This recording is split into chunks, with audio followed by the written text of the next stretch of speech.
अस्सलाम वालेकुम वरहमतुल्लाहि वबरकातुहू। उम्मीद है आप सभी हजरात खैर व आफियत से होंगे।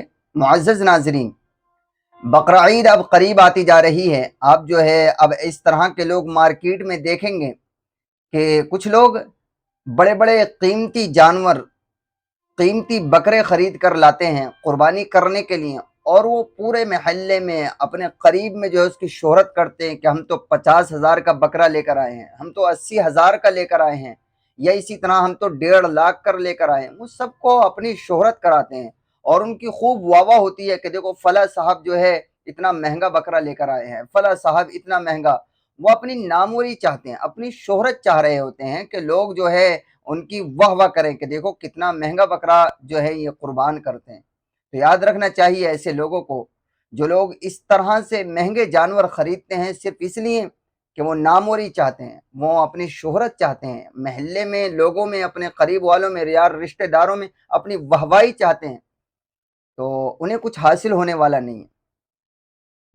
ऐसे जानवरों की ऐसी कुर्बानी की अल्लाह को कोई ज़रूरत नहीं है, उन्हें कुछ भी सवाब हासिल होने वाला नहीं है। क्योंकि कुरान करीम के अंदर अल्लाह तबारक व तआला ने साफ इरशाद फरमा दिया, लन यनाल अल्लाह लुहूमुहा वला दिमाउहा वलाकिन यनालुहु तक़वा मिनकुम, कि अल्लाह ताला के यहाँ ना तो तुम्हारे जानवरों के का खून पहुँचता है, ना उनका जो है गोश्त पहुँचता है, बल्कि अल्लाह तो तुम्हारे दिलों के तक़वे को देखता है, अल्लाह तुम्हारे इखलास को देखता है।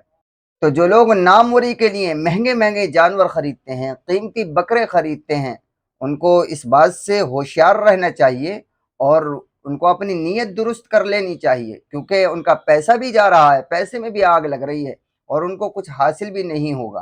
तो इसलिए कल क़यामत के दिन वो कफ़े दस्त मसलेंगे और अफसोस करेंगे कि हमने इतने इतने महंगे जानवर खरीदे, मगर अफसोस आज हमें कुछ हासिल न हुआ।